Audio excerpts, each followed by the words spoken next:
વાત અમદાવાદની કરીએ. અમદાવાદના આનંદનગરમાં હજુ પણ વરસાદી પાણી ઓસર્યા નથી. અમદાવાદના પોશ વિસ્તારમાં હજુ પણ પાણી ભરાયેલા છે. ગુજરાત ફર્સ્ટની ટીમે ગ્રાઉન્ડ ઝીરો રિપોર્ટ આપ્યો. આનંદનગરના ઓડા ગાર્ડન પાસે હજુ પણ પાણી છે. વ્રજ 7 વિહાર સોસાયટીના બેઝમેન્ટમાં હજુ પાણી ભરાયેલા છે. આખું બેઝમેન્ટ વરસાદી પાણીથી છલોછલ થયું છે. વધુ જાણકારી આપી રહ્યા છે સંવાદદાતા અર્પિત દરજી. અર્પિત, આનંદનગરમાં હજુ પણ પાણી ભરાયેલા છે. અહીં સવાલ એ થઈ રહ્યો છે કે જ્યાં એક તરફ આપણે પોશ વિસ્તારની વાતો કરી રહ્યા છીએ, પરંતુ પોશ વિસ્તારમાં વરસાદ ઓછો થયા કે તેની ગતિ ધીમી થયા બાદ પણ જો પાણી ભરાયેલા છે, પૂરેપૂરા સ્વિમિંગ પુલ જેવા હાલ છે, તો આ કયા પ્રકારની કામગીરી?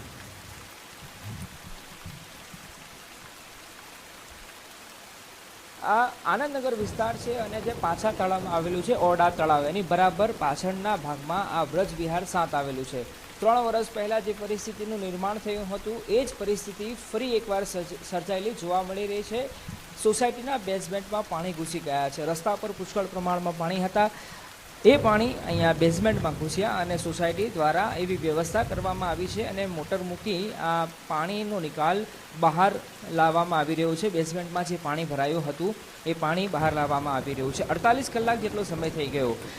ગુરુવારે જે ભારે પુષ્કળ માત્રામાં વરસાદ વરસ્યો હતો અને એ પછી અહીંયા વિસ્તારમાં પાણી ભરાઈ ગયા હતા. રસ્તા પરના પાણી સીધા બેઝમેન્ટમાં ગયા. મારી સાથે સોસાયટીના હોદ્દેદાર છે, એમની સાથે વાત કરીએ. પ્રકાશભાઈ, મુકેશભાઈ એક્ઝેક્ટલી ક્યારે આ પાણી ભરાયું, પાણી ભરાતા સમયે શું સ્થિતિ હતી અને આપે આ વ્યવસ્થા કરી છે, કયા પ્રકારની વ્યવસ્થા? પરમ દિવસે જ્યારે વરસાદ સવારના પોરમાં સારા એવા પ્રમાણમાં પ્રવાહમાં આવ્યો ત્યારે પાણી ભરાવામાં આવ્યા હતા. રોડ પર પહેલાં પાણી ભરાયા. અમે લોકોએ મ્યુનિસિપલ ઓથોરિટીને, ઇવન અમારા માનનીય ધારાસભ્યને, બધાના સોસાયટીના અલગ અલગ મેમ્બરો એ જાણ કરી કે અહીં પાણી ભરાઈ રહ્યું છે. 3 વર્ષ પહેલાં બહુ મોટો પ્રોબ્લેમ થયો હતો. અહીંયા બેઝમેન્ટમાં કમસે કમ 25 ગાડીઓ ડૂબી ગઈ હતી પાણીમાં, આખું બેઝમેન્ટ ભરાવાથી. સેમ પરિસ્થિતિનું નિર્માણ ના થાય એટલા માટે અમે પ્રોએક્ટિવલી બધાને જાણ કરતા હતા, પણ કોઈ અમારી હેલ્પ કરવા માટે આવ્યો નહીં. પણ અમે પાણી આ વખતે એટલું સારું હતું કે બધી ગાડીઓ અમે નીકાળી લીધેલી, પણ એક ગાડી જે મેમ્બર હતા નહીં સોસાયટીમાં તો અંદર રહી ગઈ, તે હજી ડૂબેલી છે અંદર. આખું બેઝમેન્ટ ભરાઈ ગયું હતું. ફર્સ્ટ ફ્લોર સુધી પાણી આવવા લાગ્યું હતું. સો ત્યાં સુધી પરિસ્થિતિનું નિર્માણ થયું હતું.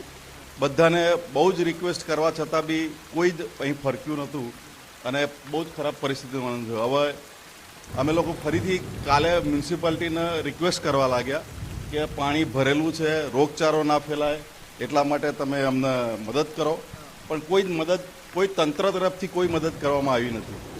બધા નંબરોની એનાઉન્સમેન્ટ થાય છે, તંત્ર તરફથી બધા નંબર આપવામાં આવ્યા, ભારતીય જનતા પાર્ટી તરફથી નંબરો આપવામાં આવ્યા. બધા નંબરો પર ટ્રાય કરવા છતાં કોઈ જાતની હેલ્પ કરવામાં આવી નથી. સો અમે જાતે સોસાયટીએ પ્રાઇવેટ 2 પંપ લઈને કોશિશ કરી રહ્યા છે ખાલી થાય, પણ તમે જાણો છો કે આખું બેઝમેન્ટ આટલું ભરેલું હોય તો કેટલો ટાઈમ લાગશે અમને ખબર નહીં. એક દિવસથી તો ઓલમોસ્ટ 24 કલાક તો થઈ ગયા પંપ ચાલુ કર્યા 2, પણ હજી પાણી આઈ થિંક 30% 35% જેટલું ખાલી થયું છે.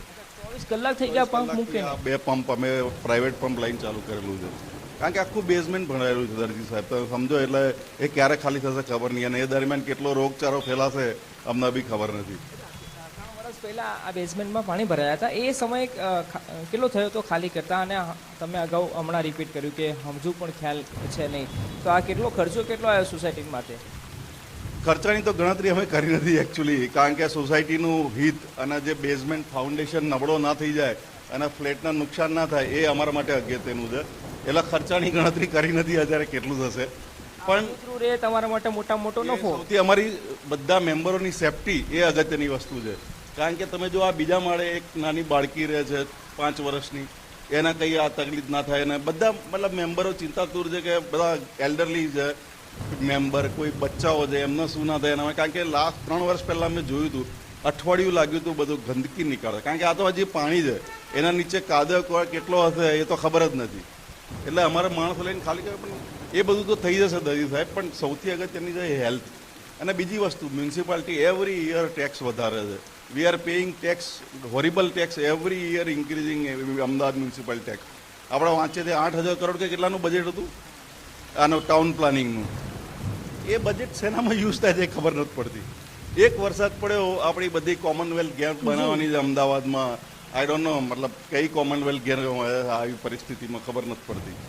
એસજી હાઈવે પર મારી સિસ્ટર આવવાની હતી પરમ દિવસે, 6 કલાક સુધી રોડ પર હતી. 9 વાગ્યાને નીકળી હતી ગાંધીનગરથી, મારા ઘેર 2:45 વાગે પહોંચી. એ બી એને કર્ણાવતી ક્લબથી ચાલતા આવવું પડ્યું. એ પરિસ્થિતિ સેમ બધે આખા અમદાવાદમાં હાલ છે. અને આ તો આઈ થિંક બધા એવું કહે છે કે આ પોશ એરિયા કહેવાય અમદાવાદનો, પણ તે અમે અનુભવી રહ્યા છીએ. એક વરસાદ પડે બધા 70 ફ્લેટ છે, બધાની હાલત ખરાબ થઈ જાય કે કાંઈ ને કાંઈ શું થશે. આપ જોઈ રહ્યા છો કે સ્થાનિકોમાં રોષ જોવા મળી રહ્યો છે, કેમ કે નિકાલ પોતાના જાતે સોસાયટી દ્વારા હાલ અહીંયા કરવામાં આવી રહ્યો છે. જી અમિતા. જી, આભાર આપનો જાણકારી આપવા માટે.